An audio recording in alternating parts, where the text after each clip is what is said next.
A millionaire abandoned his wheelchair-bound daughter on a deserted road to die. Years later, he saw her on TV and was shocked by what she said. The muffled sound of voices and hurried footsteps filled the hospital hallway as Michael Wood stared through the glass of the incubator. Inside was his newborn daughter, Victoria, so small and fragile, connected to tubes that seemed to suffocate her rather than keep her alive. He clenched his fists tightly, trying to ignore the burning pain inside him. The doctor had just delivered the news. His wife, Anna, hadn't survived the childbirth. The baby girl, whom he was supposed to love with all his heart, now stood as a living reminder of what he had lost. Michael looked away, trying to suppress the guilt that began to creep in. He didn't want to blame her, but he couldn't help it. She shouldn't have survived while Anna died. Why had fate been so cruel?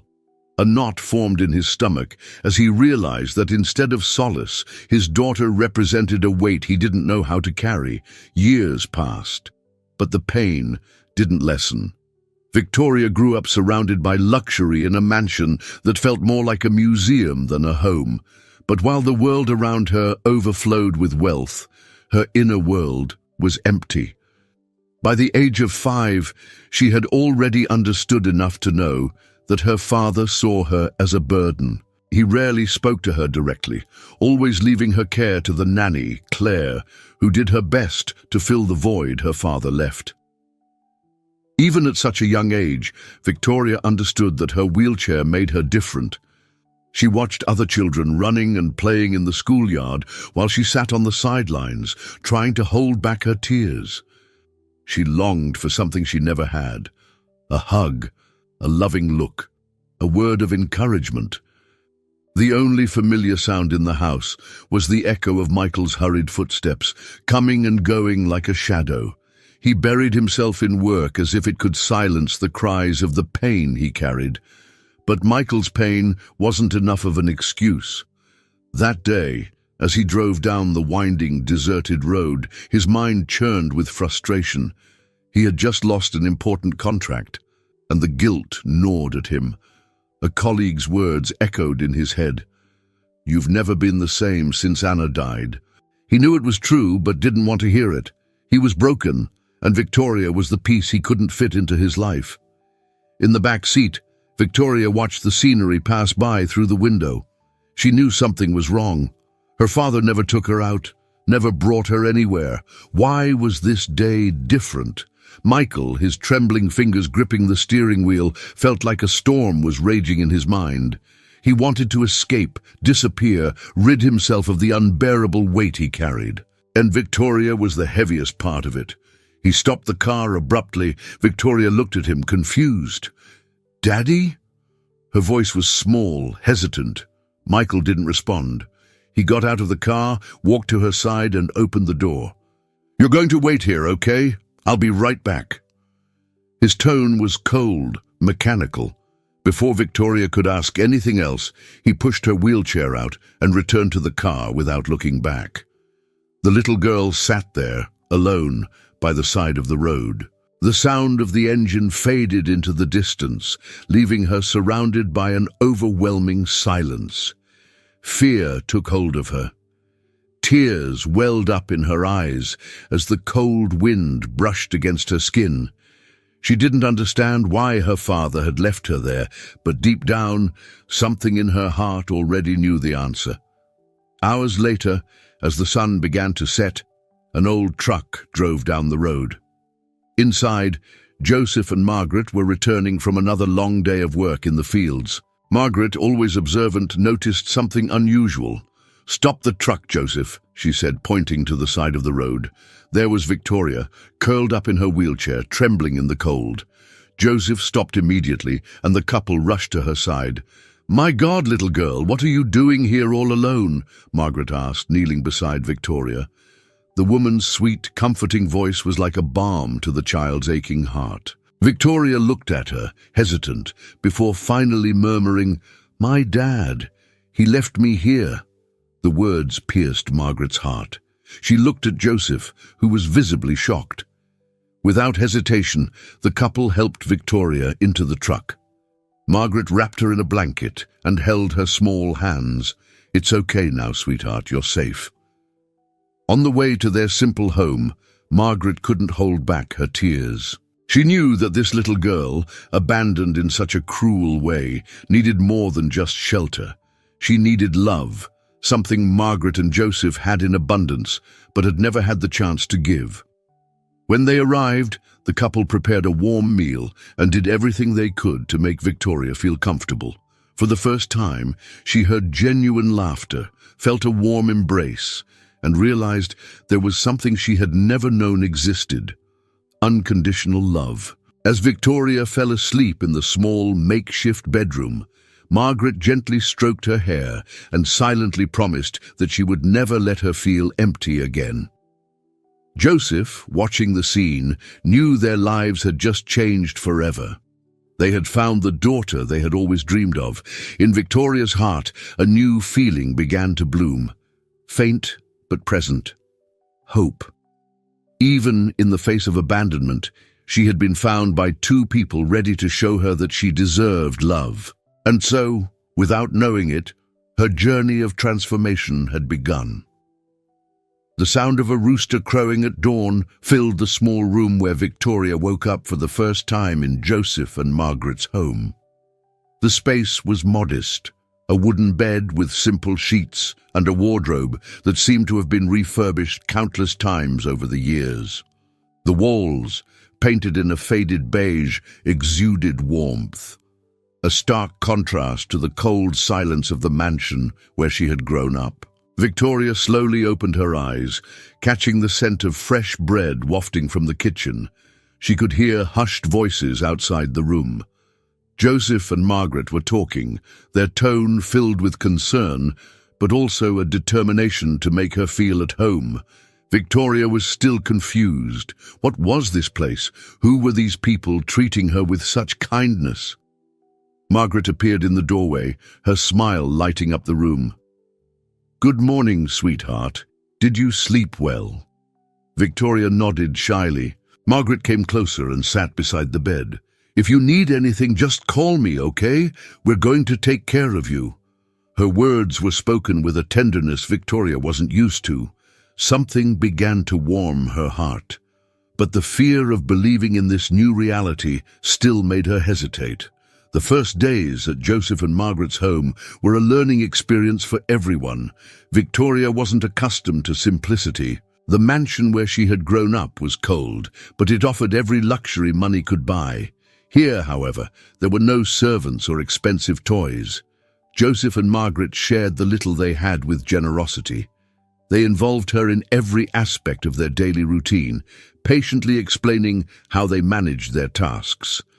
Margaret was especially attentive, helping Victoria adjust to the house, which lacked accessibility but was full of creativity. "We'll build a ramp for your wheelchair," Joseph said, rubbing his chin as he assessed the steps at the front door. "Nothing a bit of wood and hard work can't fix." Despite still carrying the trauma of abandonment, Victoria began to notice that every small gesture in this house came from a genuine place. On the first night she couldn't sleep, Victoria heard Margaret singing in the living room as she washed dishes. Her gentle voice floated through the house like a calming breeze. Margaret noticed Victoria's curious eyes peeking from the doorway. "Do you like music?" Margaret asked, drying her hands on her apron. Victoria hesitated but answered, I don't know. I've never heard anyone sing like that before." Margaret smiled and came closer, sitting next to her. "Music has a way of healing the heart. I've always sung to feel lighter. Would you like me to sing you to sleep?" Victoria simply nodded. Margaret began to sing a lullaby, and for the first time in years, Victoria felt she could fall asleep without the constant weight on her chest. As she closed her eyes, she felt something new. Margaret's voice seemed to fill the emptiness she had carried for so long. As weeks passed, Victoria began to open up. She helped Margaret in the kitchen, even if it was just peeling fruit or organizing ingredients. Joseph would always crack jokes to make her laugh, and when he succeeded, his face lit up with satisfaction. But there were still moments when Victoria would drift into her thoughts, reliving the pain of her father's abandonment. One afternoon, while Joseph worked in the garden, Victoria turned to Margaret and asked, "Why did my dad leave me?" The question came out almost as a whisper, but carried the weight of a ton. Margaret, who was washing dishes, stopped immediately. She sat next to Victoria and held her small hands. "I can't give you all the answers, sweetheart, but what I can tell you is that you didn't deserve that. No one does." Margaret held back tears, trying to be strong for Victoria. "But do you know what I believe? I believe love is stronger than any pain, and what happened to you doesn't define who you are. You are so special, Victoria." The girl looked at Margaret and for the first time let her tears fall. Margaret hugged her tightly like a mother would. One day, while organizing boxes in the small storage room, Margaret found an old harmonica that had belonged to her father. She cleaned it and handed it to Victoria. "Why don't you give it a try? You don't have to be perfect, just feel the music." Victoria looked at the instrument, curious. She tried playing, and of course the first sounds were clumsy. But there was something about it, something that felt right to her. From then on, Margaret began singing along to the sounds Victoria produced on the harmonica. Little by little, the girl grew more confident, trying to match Margaret's rhythm. When she managed to play her first simple melody, her eyes sparkled.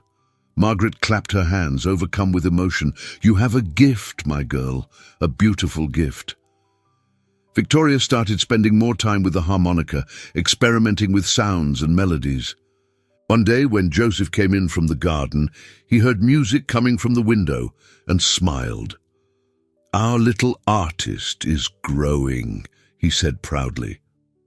Although the trauma of abandonment still lingered, Victoria was beginning to find her voice, not just in music, but in life.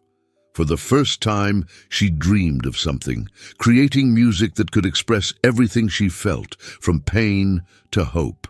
She still carried the scars of her past, but in the simplicity of that loving home, Victoria was discovering something she'd never had before: a reason to believe in the future.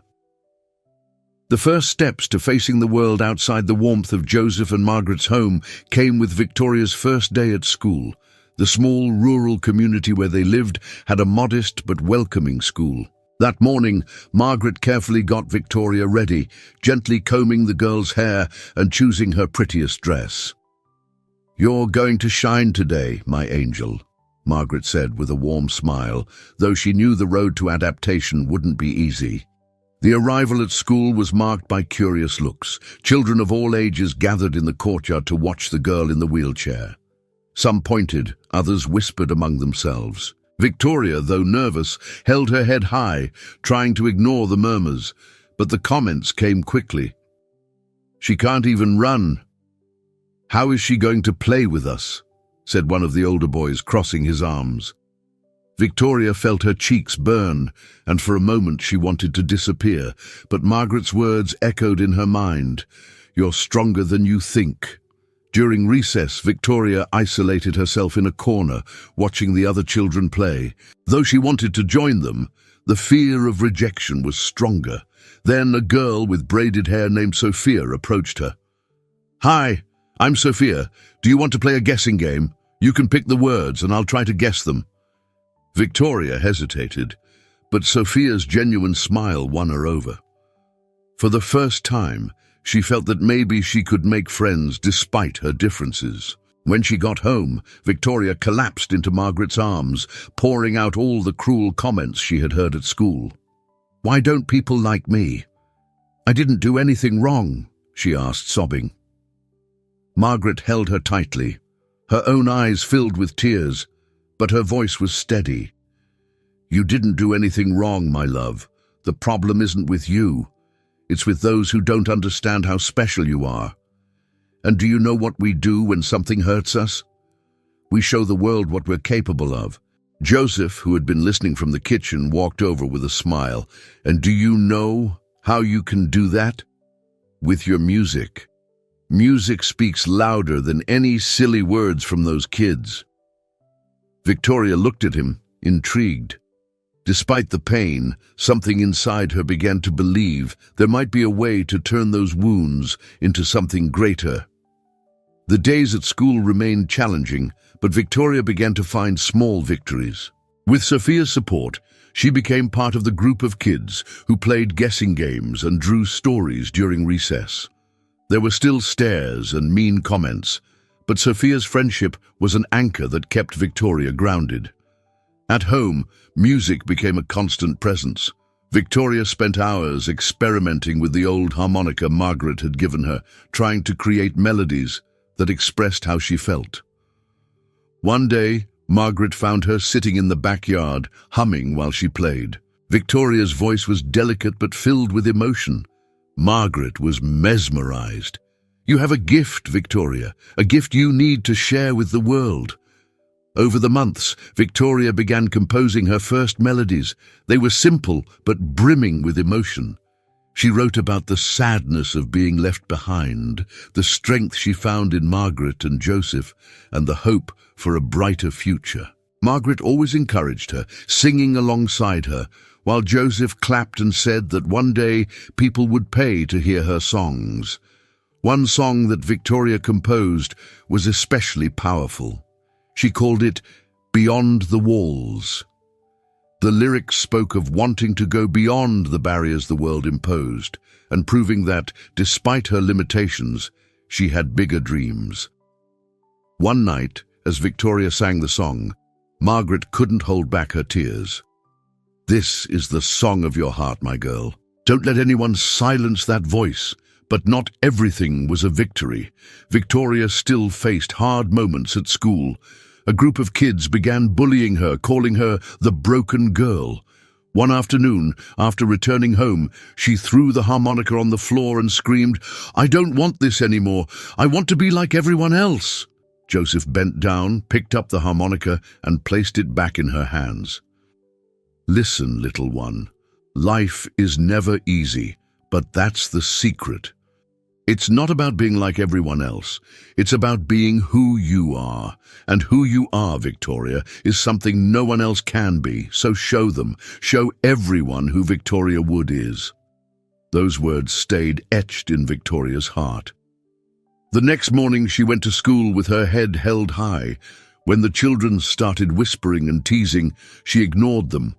During recess, she took out her harmonica and began playing a melody she had created the night before. Slowly, the sound captured everyone's attention. Even the cruelest kids stopped to listen. When she finished, silence fell over the courtyard. Then, Sophia started clapping. Soon, the other children followed.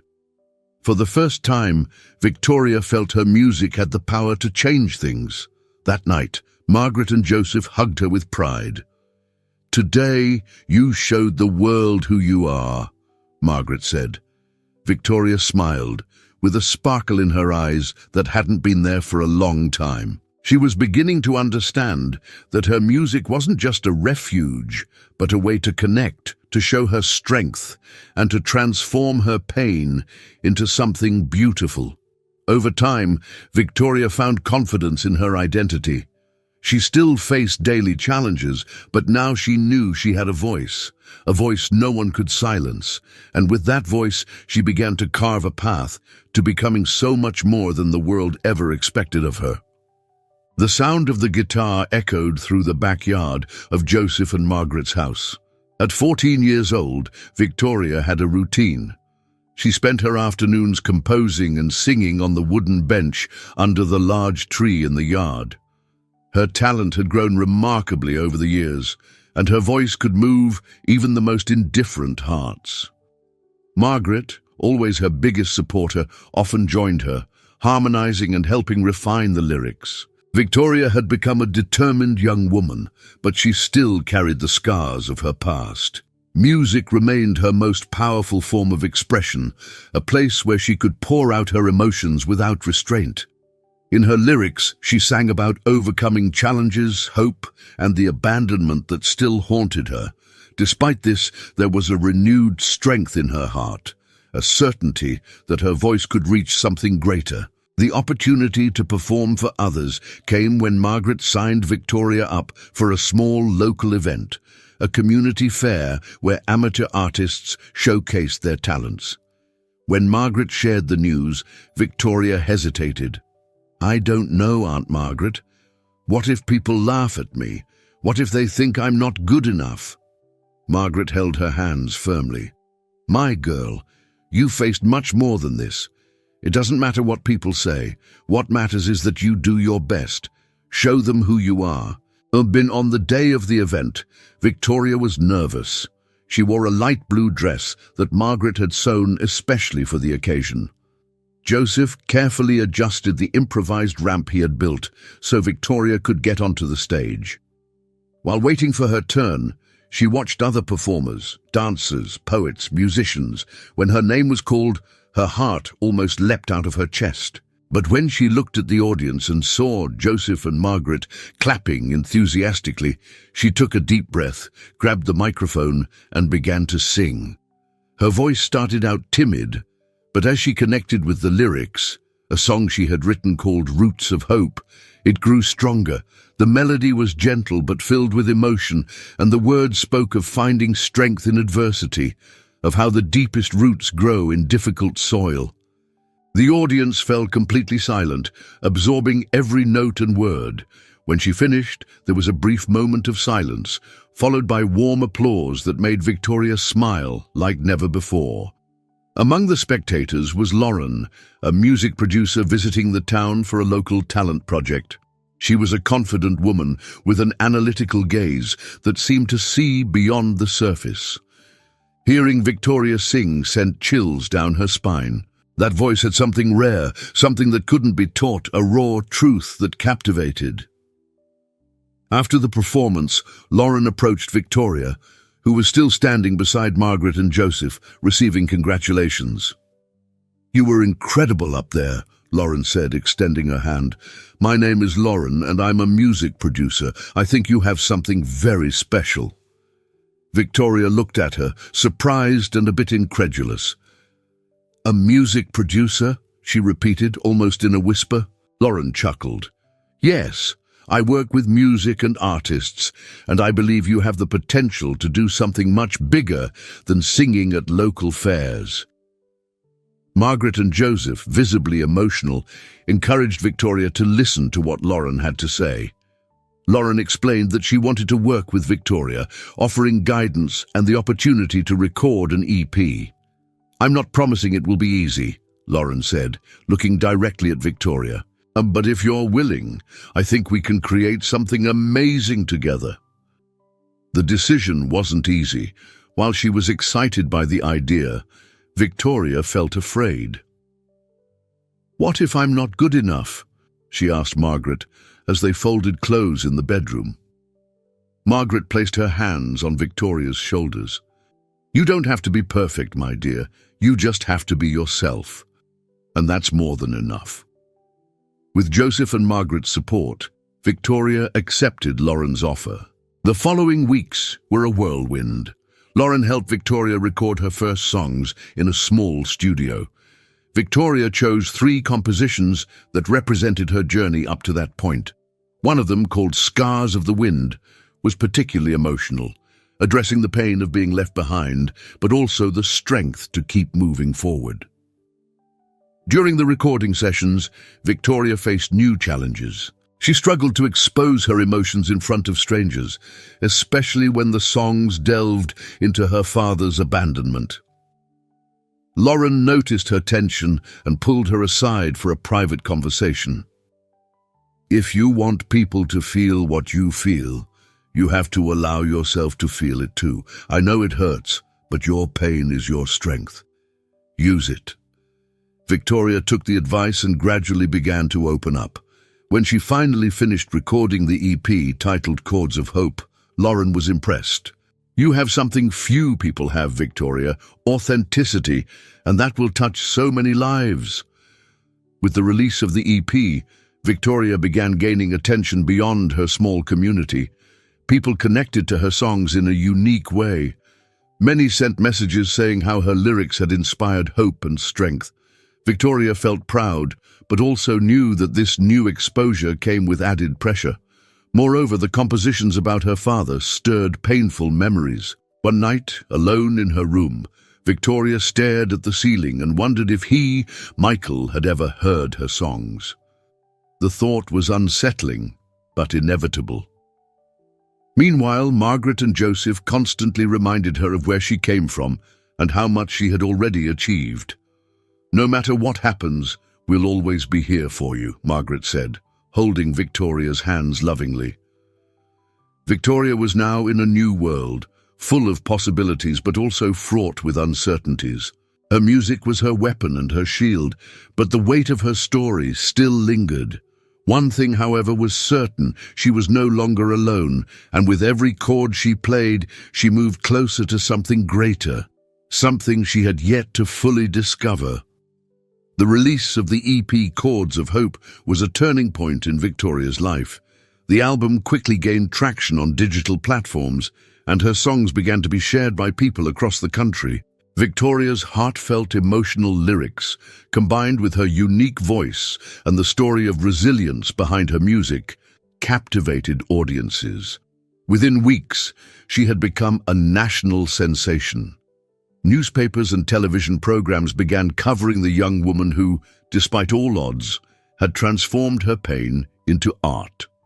Among the songs on the EP, Scars of the Wind stood out as a crowd favorite. The lyrics spoke of a wound that time couldn't erase, but that taught her to fly with the wind. It was impossible for anyone listening not to be moved by the depth of the song. With success came invitations for interviews, appearances on talk shows, and live performances. Lauren, always by Victoria's side, helped her navigate this new world of fame. Despite the glamour and achievements, Victoria often felt overwhelmed by the exposure. "I feel like they're looking straight into my soul," she confided in Margaret one night. "My songs are so personal, and now the whole world knows my pain." But that's what makes your music so special, my girl," Margaret replied, cupping Victoria's face lovingly. "People aren't judging you. They're healing through your courage." Among the thousands of people touched by Victoria's music was Michael. He was sitting in his office when he heard Scars of the Wind on the radio for the first time. The gentle melody, paired with the painfully familiar lyrics, made him freeze. He immediately recognized the voice as belonging to the daughter he had abandoned years ago. Every word felt like a mirror, reflecting the guilt he had buried for so long. Michael began searching for information about Victoria. He discovered that she was appearing on television shows and that her story of resilience was widely admired. Each interview was a stark reminder of the devastating mistake he had made. While Victoria didn't directly mention her abandonment, her words and songs made it clear that her past had left deep scars. After days of hesitation, Michael decided to reach out. He wrote a long letter, but upon rereading it, found it hollow. He tried calling Lauren, but the call was declined. One morning, he resolved to attend a meet-and-greet event where Victoria was signing autographs. He knew he might be rejected, but he had to try. Victoria was seated at a long table, signing CDs and taking photos with fans. The lines snaked through the bookstore, filled with people who looked at her with admiration. Each smile and word of encouragement warmed her heart, but also left her feeling drained. When the line seemed endless, Victoria looked up and froze. There he was, Michael. He looked older than in the faint memories she had of him. His hair was graying, and his eyes, once cold, now seemed heavy with regret. Michael took a step forward, his hands trembling. "Victoria, may I speak with you?" Victoria felt the world spin. All eyes were on them, and for a moment she didn't know what to do. Lauren, sensing the tension, leaned in and whispered, "Do you want me to ask him to leave?" Victoria took a deep breath and shook her head. I want to hear what he has to say." Michael sat in a nearby chair while the line was temporarily paused. "I don't even know where to start," he began, his voice faltering. "I made a mistake, Victoria. A mistake I'll never be able to fix, but I need you to know that I deeply regret what I did. Not a day goes by that I don't think about what happened." Victoria stared at him in silence, trying to process his words. She felt like the 7-year-old child who had been abandoned, but now she carried the strength of a young woman who had overcome unimaginable challenges. "You regret it now, after everything that's happened?" Her voice was steady, but filled with emotion. "Do you even know what I went through? What it was like to be left there as if I was worth nothing?" Michael lowered his head. "I have no excuses, Victoria, only regret and a hope to try to make things right, even if I know it may be too late." The conversation was brief, and Victoria couldn't say everything she wanted to. Lauren suggested that she take some time to process the encounter. "You don't have to decide anything now. This kind of pain takes time to heal," Lauren said. At home, Victoria recounted everything to Margaret and Joseph. "Part of me wants to hate him forever," she confessed, tears streaming down her face. "But another part wants to understand why." Margaret hugged her tightly. "There's nothing wrong with wanting answers, my dear. But don't feel obligated to forgive him before you're ready. This is your time, and he needs to respect that." In the days that followed, Michael continued trying to reach out. He sent messages and letters, always asking for another chance to talk to her. Victoria, on the other hand, threw herself into her music as a way to cope with her conflicting emotions. She wrote a new song called "Burned Bridges," which spoke about the difficulty of rebuilding something that had been destroyed.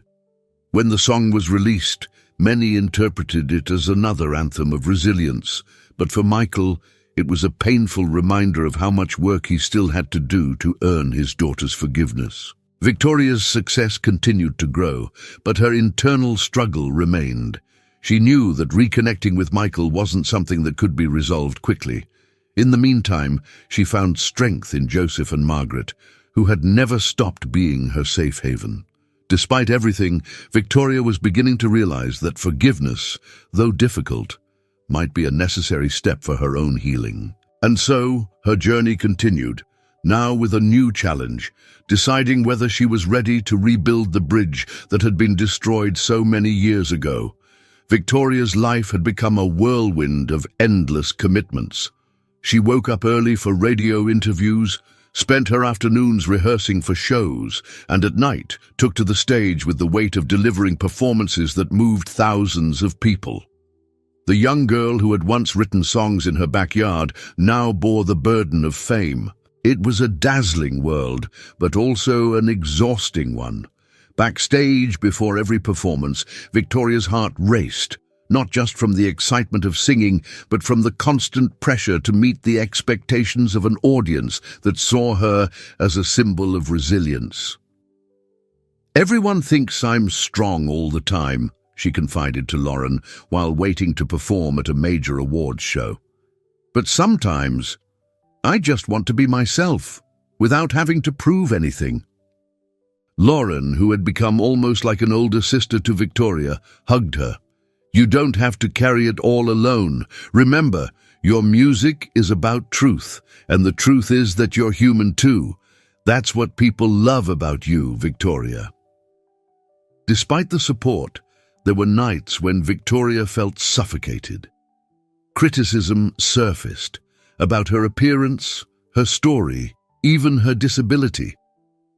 "She's only successful because people pity her," read some comments on social media. Those words echoed in Victoria's mind, stirring old insecurities. She knew her talent was real, but dealing with people's cruelty was a burden that sometimes felt unbearable. Meanwhile, Michael continued trying to rebuild the bridge he had burned. Since their first reunion, he had stayed in touch through messages and letters, never pushing too hard, but always making it clear he was willing to wait as long as it took. "I want to get to know the incredible person you've become," one of his letters said. "I know I don't deserve your forgiveness, but I'm ready to do whatever it takes to earn your trust." Victoria read his messages, and while she still felt hurt, she couldn't ignore the sincerity in his words. One quiet night, after another sold-out show, she decided to talk to Margaret about how she felt. "Aunt Margaret, what if he really has changed? What if I never give him a chance and end up regretting it?" Margaret held Victoria's hand gently. "Forgiveness doesn't mean forgetting, my dear. It means freeing your heart from the pain you've carried for so long.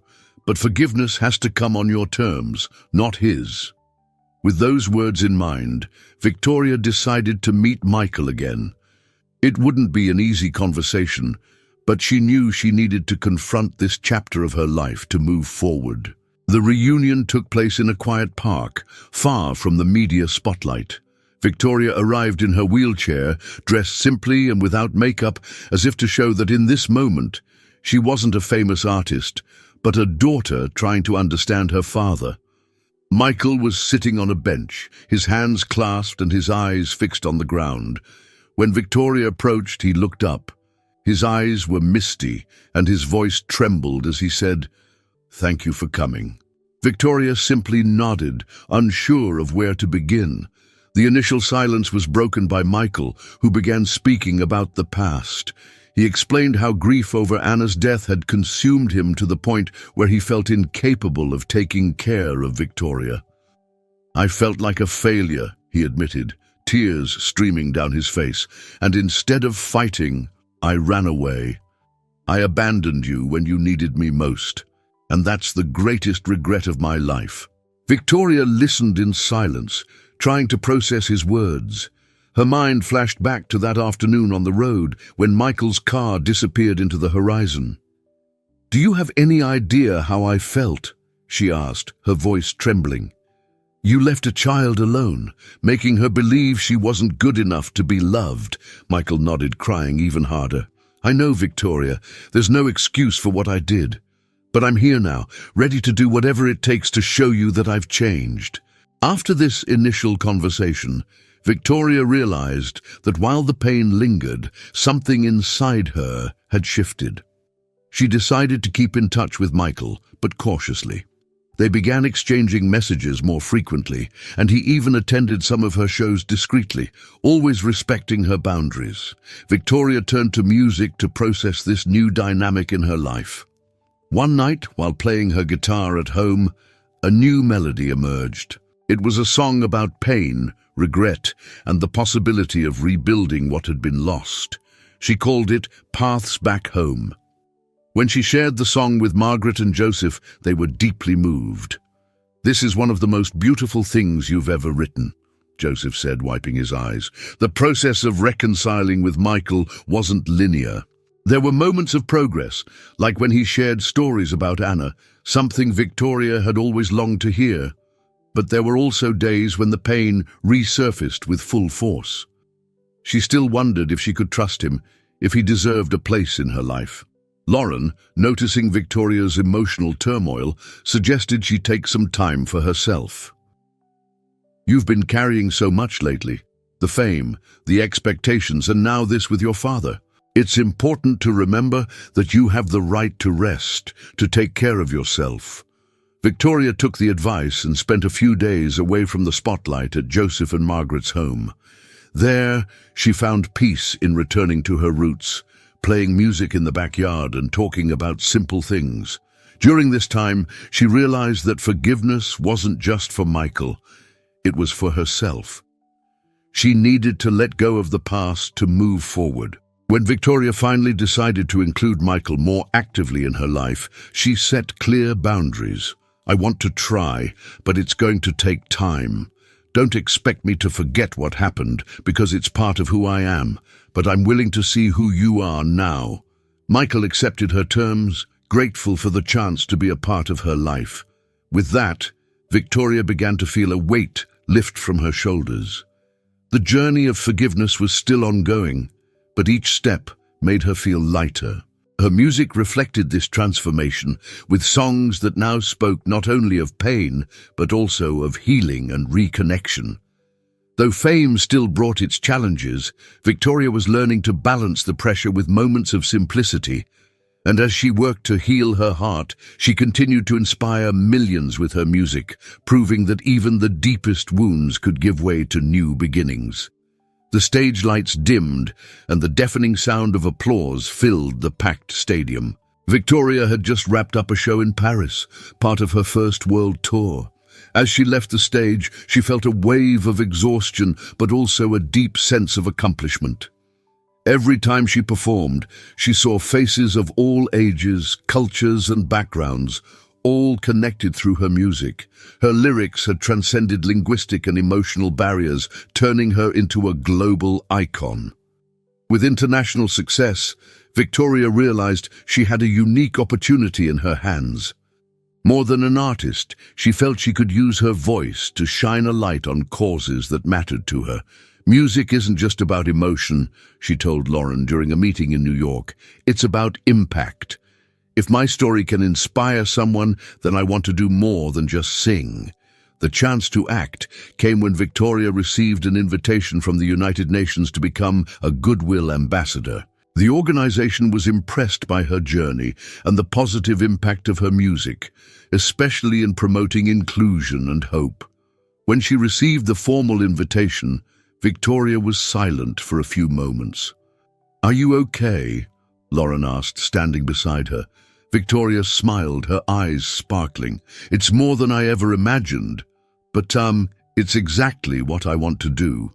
And as an ambassador, Victoria began traveling to different countries, visiting marginalized communities, schools for children with disabilities, and social projects that promoted inclusion. During these visits, she didn't just sing. She talked with people, listened to their stories, and learned about their struggles. Each encounter fueled her desire to do more. One of the most memorable moments happened in India, where Victoria met Arav, a 10-year-old boy who also used a wheelchair. He had lost his parents in an accident and lived in a small shelter. Despite his hardships, Arav was full of dreams and hope. "I want to be like you, Victoria," he said, gripping her hand tightly. "I want to show the world that I can do great things." Those words deeply moved Victoria. That night, back at the hotel, she wrote a new song inspired by Arav called Small Voices. The lyrics spoke of the voices the world often ignores, but that have the power to change everything. The song quickly became an anthem, used in campaigns to promote rights and opportunities for people with disabilities. Over time, Victoria expanded her impact even further. She helped launch inclusive education programs and donated a portion of her tour profits to fund initiatives that provided assistive technology to underserved communities. Yet, despite all these achievements, Victoria felt that something within her was still unresolved. In an interview with a major magazine, she was asked how she coped with the weight of being a symbol of hope. "It's hard," she admitted. "I carry a lot of scars, and not all of them are healed. Sometimes I feel like I'm helping the world heal, but I'm still learning how to heal myself." Her words resonated deeply with her fans. Many sent messages thanking her for her honesty. "You don't have to be perfect, Victoria," read a letter from a fan in Brazil. "You inspire us because you show that strength comes from embracing our vulnerabilities." Michael, who had been quietly following his daughter's journey, felt a growing sense of pride, but also knew there was still an emptiness between them that needed to be filled. He began participating more actively in Victoria's initiatives, helping organize events and raising funds for her campaigns. Their relationship, though still marked by the past, was beginning to solidify. Michael wasn't seeking immediate forgiveness, but was determined to show that he was present. One afternoon, during a trip to an inclusion event in Chile, Michael and Victoria had a heartfelt conversation. "You know you're changing the world, don't you?" Michael said, looking at his daughter with admiration. Victoria smiled. "I know. But sometimes I feel like I'm not changing myself as quickly as I'd like." Michael hesitated before replying, but said, "You've changed me, and for that alone, you've done something no one else could." At the end of the event in Chile, Victoria announced the creation of a special project, the Wings to Dream Foundation. With support from Michael, Margaret, and Joseph, the foundation was established to provide assistive technology, inclusive education, and artistic opportunities for young people with disabilities. "I was lucky," Victoria said during the launch speech. "Joseph and Margaret gave me a home when I had nothing. Now I want this foundation to be the home of dreams for so many others." The foundation grew quickly, reaching dozens of countries within a few years. Victoria made it a point to be involved in every step, from fundraising events to visiting beneficiaries. Even with her packed schedule, she never lost sight of her roots and what truly mattered. But at night, when she was alone, Victoria still found herself confronting the emotional scars that had followed her since childhood. On one of those nights, sitting at the piano, she wrote a new song called Wholehearted. The lyrics spoke about the journey of stitching up one's wounds and how, even with scars, the heart could still love and open itself to new possibilities. Wholehearted was released as part of an album that reflected her personal and artistic growth. The song became a milestone in her career, not just for its commercial success, but because it represented the moment Victoria began to feel that, despite her scars, she was finally whole. Victoria had become more than a singer. She was now a leader, an activist, and a global inspiration. Her music and actions transcended barriers, uniting people around a powerful message. No matter how deep the wounds, there is always room for healing, inclusion, and hope. And as she looked to the future, she knew there was still much to be done. But for the first time, she felt truly on the right path.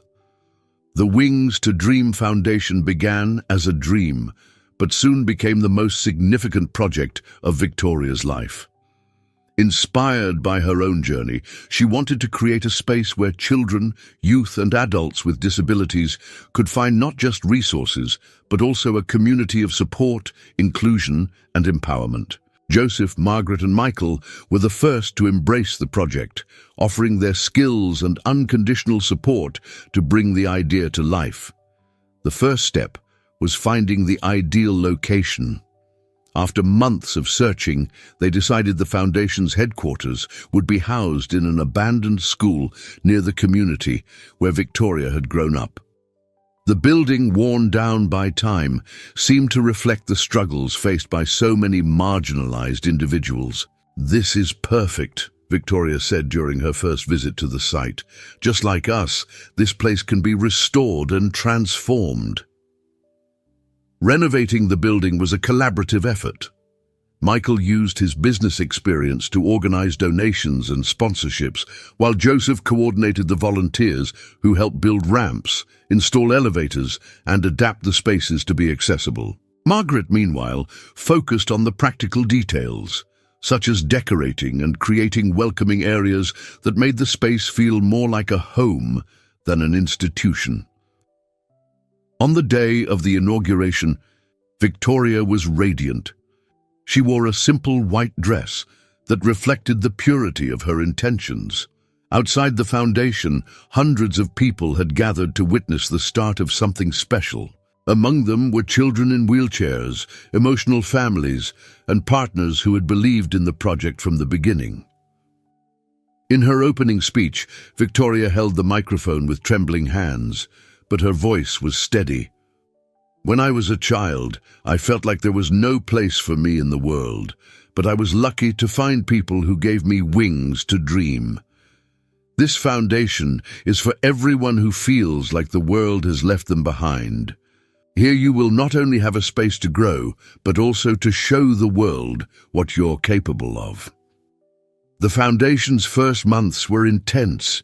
Victoria dedicated much of her time to meeting the people seeking help. From young individuals wanting to explore artistic talents to adults fighting for accessibility in their communities, each story she heard reinforced the Foundation's purpose. One of the most successful programs was the Arts Initiative, where individuals with disabilities were encouraged to express their emotions through music, painting, and theatre. Victoria often made surprise visits to music classes, inspiring students with her own story. During one of these visits, she met Isabella, a 12-year-old girl who loved singing but was too shy to perform. "I'm afraid of failing," Isabella said, tears welling in her eyes. Victoria knelt beside her, holding her hands. "You know, Isabella, I was afraid too. But do you know what kept me going? The thought that even if I failed, my voice might touch someone. Sing for yourself first. The rest will come in time." Inspired by Victoria, Isabella performed for the first time at a Foundation event a few weeks later. Her performance moved the audience to tears and reaffirmed the transformative power of the project. Meanwhile, Michael began playing a critical role in the Foundation. He used his network of contacts to attract investors and expand the reach of Wings to Dream. Initially, Victoria felt uneasy with his constant presence, but over time, she realized he was genuinely committed to the project and their relationship. One evening, after a long day of work, Victoria and Michael found themselves in the Foundation's office. Both were exhausted but satisfied with the progress. Michael looked at his daughter and said, "I never thought I'd have a second chance with you, Victoria. Watching you create something so big, so meaningful, it's a gift. I know I can never undo what I did, but I want you to know that I'm here to do whatever it takes." Victoria was silent for a few seconds before responding. "I still feel the pain of what happened, Dad, but I also see that you're trying, and that means a lot to me. We may never have the kind of relationship other families do, but I'm willing to keep building what we have now." It was a moment of profound connection. For Michael, those words were more valuable than any success he had ever achieved. Over the years, the Foundation expanded to other regions, opening branches in different countries. Victoria also forged partnerships with technology companies to develop affordable assistive devices, such as low-cost motorized wheelchairs and alternative communication apps. Each new project was a celebration of inclusion and innovation. Despite the Foundation's success, Victoria made sure to be present at every step. At an international Foundation event, a journalist asked, "With everything you've accomplished, what's left to achieve?" She smiled and replied, "There will always be more to do. As long as there's one person who feels invisible or excluded, my work isn't finished." That same evening, Victoria sat with Margaret and Joseph, who remained her greatest pillars of support. "Did you ever imagine all of this would happen?" she asked, laughing. Joseph replied, "From the moment you picked up that harmonica in the backyard, I knew you were special. But honestly, this is bigger than anything I could have dreamed." Margaret held Victoria's hand. "You turned your pain into love, my dear, and that's the kind of legacy nothing can erase." The impact of Wings to Dream wasn't just visible in numbers or statistics, but in the faces of the people whose lives had been transformed.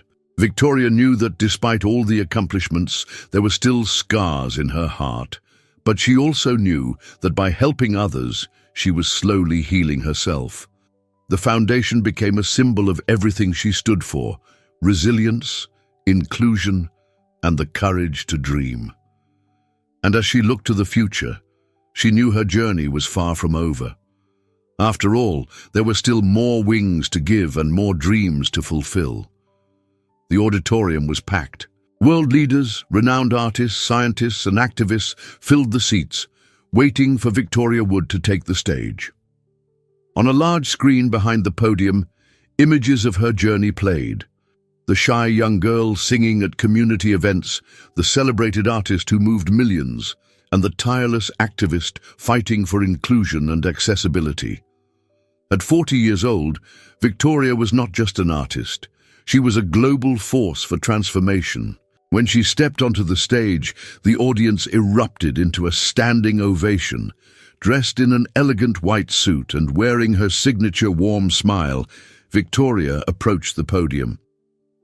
"Today, we are here not just to celebrate progress," she began, her voice steady and filled with emotion, "but to honor the power of empathy, inclusion, and technology to connect lives and break down barriers."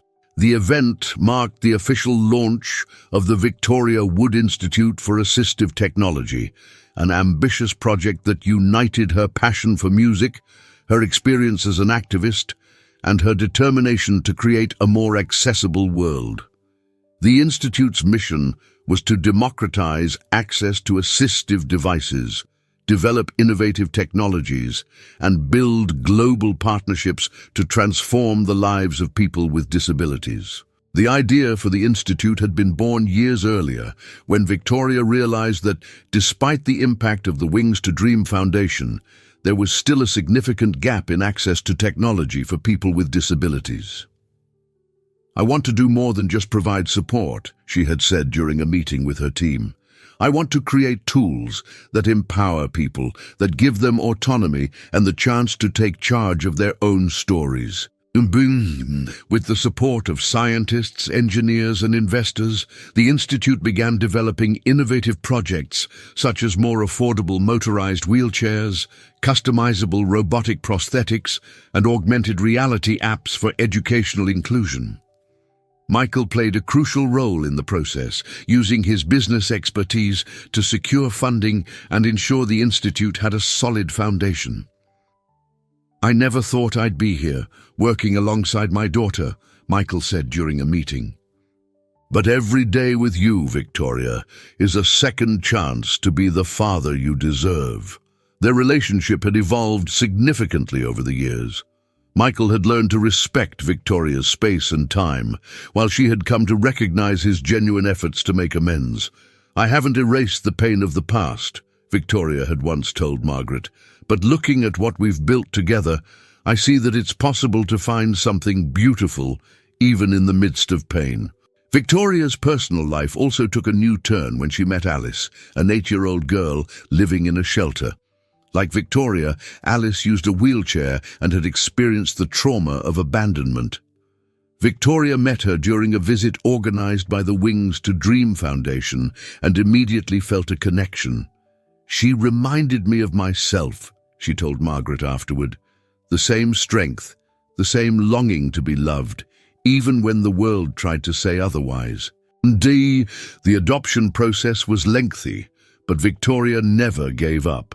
When she finally brought Alice home, they were greeted with a celebration organized by Margaret, Joseph, and Michael. Initially shy, Alice soon found comfort in the love and care Victoria offered. With tears in her eyes, Margaret said, "You're closing the circle, my dear. Everything you were given, you're now passing on." Alice became the center of Victoria's life. They spent afternoons playing music together, exploring the backyard where Victoria had grown up, and talking about dreams.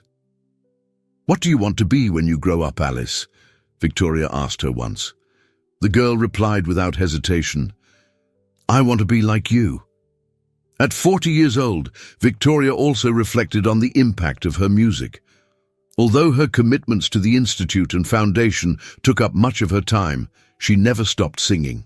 Her latest album, Wholehearted, was a mature work that blended personal memories with universal messages of empathy and resilience. The title track, written during a moment of introspection, became a global hit, resonating with people of all ages and cultures. During the album's release tour, Victoria made sure to bring Alice along. The little girl, who loved being backstage and watching her mother rehearse, quickly became a small celebrity among the crew. "My mum is the best singer in the world," she would say proudly, drawing smiles and laughter from everyone around.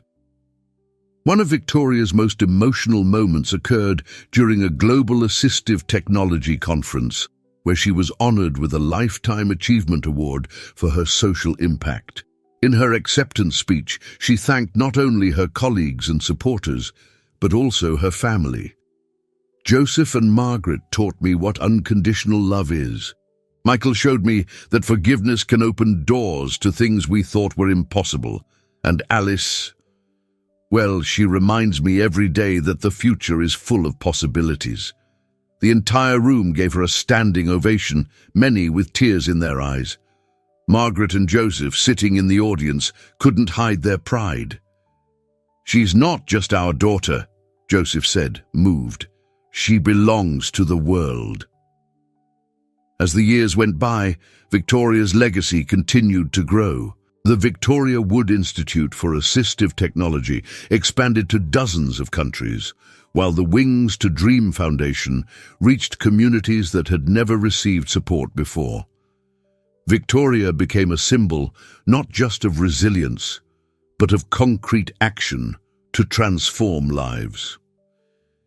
In a moment of reflection, during a quiet afternoon with Alice, Victoria said, "You know, my little one, everything I've done has been because I wanted the world to be a better place for you and everyone who comes after us." Alice looked at her with admiration and replied, "You did it, Mommy. You changed the world." And in that moment, Victoria knew that despite the scars and challenges, she had achieved something beyond what she could have imagined, not only transforming her own life, but creating a more inclusive, hopeful, and human future for millions. Her legacy, like her music, would live on forever. I hope you enjoyed today's story. If you did, subscribe to the channel so you don't miss more stories like this. Leave a like and comment below what you thought about the story. See you in the next video.